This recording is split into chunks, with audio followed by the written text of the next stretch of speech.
Hello అండి, welcome to Konaseema home flavours.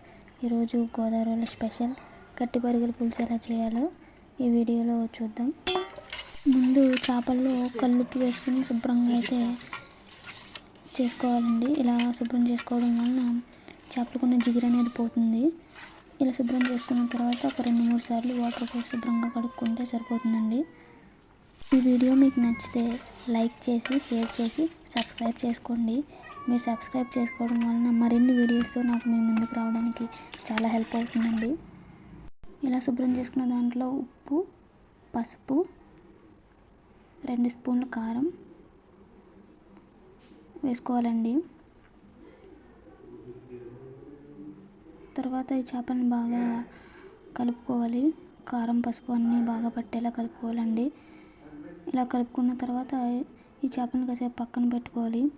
తర్వాత మనం మసాలా కోసం కొద్దిగా అల్లం, 1 స్పూన్ జీలకర్ర, మీకు తెలిసే ఉంటుంది కోనసీమ సైడ్ అవి ఎక్కువ దొరుకుతూ ఉంటాయి ఇటువంటి చేపలు. కానీ రుచి అయితే చాలా బాగుంటుందండి. చిన్న చేపలు అవి, కట్టెపరుగులు అవిని.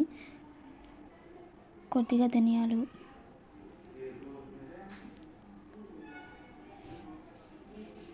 ఉల్లిపాయ ముక్కలు,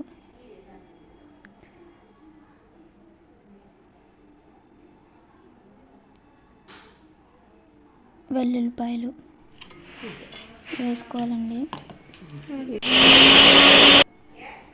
ప్రిపేర్ చేసుకున్న మసాలాని పక్కన పెట్టుకోవాలి. తర్వాత ఒక కడాయి పెట్టి దాంట్లో ఆయిల్ పోసుకుని కొద్దిగా దాంట్లో పచ్చిమిర్చి వేసుకోవాలండి. ఇవి పచ్చిమిర్చి వేగేంత వరకు మనం ఈలోపు చింతపండును పక్కన నానబెట్టుకోవాలి. ఆ తర్వాత ఈ మసాలాని దాంట్లో వేసుకుని చిటికెడు పసుపు వేసుకోవాలి. ఇది బ్రౌన్ కలర్ వచ్చేంత వరకు వేపాలండి మనం. తర్వాత మనం ముందుగానే ఉప్పు, కారం అవి పట్టించి ఉంచిన చేపల్ని ఇందులోకి వేసుకోవాలి.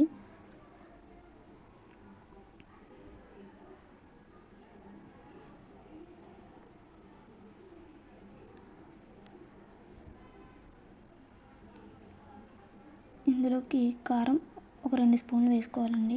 కారం నీచుకూర కాబట్టి కొంచెం ఎక్కువే పడుతుందండి. తర్వాత మనం ముందుగానే ఉంచుకున్న చింతపండు రసం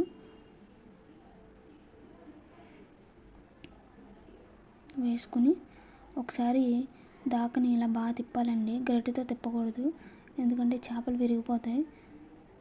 దాకని ఇలా పట్టుకుని కుదపాలి. కరివేపాకు, కొత్తిమీర వేసుకోవాలండి. అంతేనండి, ఒక పావు గంటలో మనకి రుచికరమైన కట్టి పరుగుల పులుసు అయితే రెడీ అయిపోతుంది.